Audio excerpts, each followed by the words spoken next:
Lorgner sur les avantages d'une offre concurrente est un classique. Et il est souvent amusant de constater que les regards se croisent d'une rive à l'autre, chacun enviant l'autre.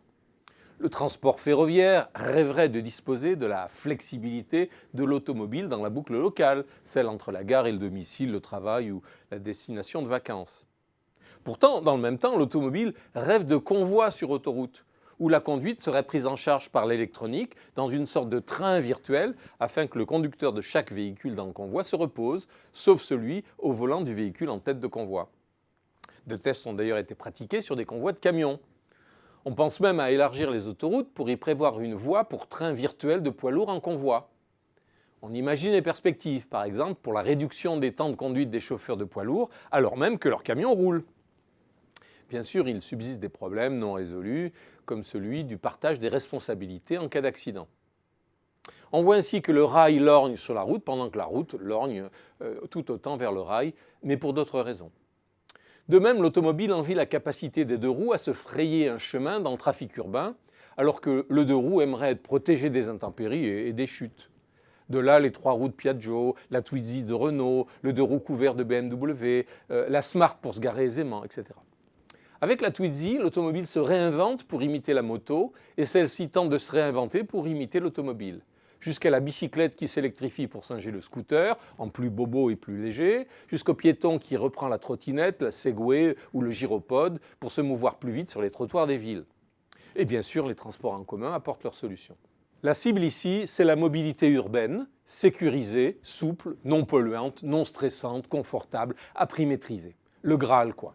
C'est bien connu, l'herbe est plus verte chez le voisin, mais chacun lorgne moins sur l'herbe du voisin que sur une cible commune dans l'entre-deux. Le séjour de vacances est lui aussi le théâtre de regards croisés. Le développement du camping dans les années 60 et 70 a évolué vers des offres de mobil-home, pendant que de son côté, l'immobilier de vacances en dur cherchait des solutions moins onéreuses pour accueillir plus de clients. D'une certaine façon, le monde du camping a cherché à durcir la toile de tente, via la caravane d'abord, puis via le mobil-home, lequel, au passage, est devenu pas si mobile que ça. De son côté, l'immobilier de vacances rêvait et rêve encore de ramollir la pierre pour coûter moins cher. D'où le développement historique des villages vacances avec paillotes ou encore la multipropriété comme un moyen de partager les coûts. La cible est claire, elle est partagée, c'est l'habitat de vacances familiales à coût modéré. Ainsi, les nouveaux concurrents des Pierre et Vacances et autres center parks de ce monde sont les parcs de mobil-home. De ces hybridations naissent des business models nouveaux, comme celui des parcs de mobile-home. Le propriétaire du parc loue ses parcelles de terrain à l'année, première source de revenus et de marge.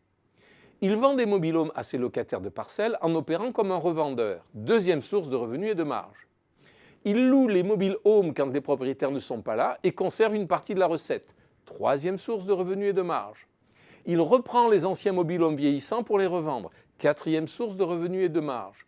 Il gère le centre commercial, la buvette de la piscine et les autres équipements collectifs dans son parc, cinquième source de revenus et de marge. L'hybridation résultant de l'imitation croisée n'est pas sans intérêt stratégique. Elle permet de chercher des concepts nouveaux, des combinaisons originales, des offres inattendues, des business models renouvelés. En la matière, le tâtonnement et l'exploration sont inévitables. Mais ce qu'il faut en retenir, c'est qu'il importe de repérer la cible non dite, ce point de convergence apparemment inaccessible vers lequel chaque offreur s'efforce pourtant d'aller en se contorsionnant depuis sa rive.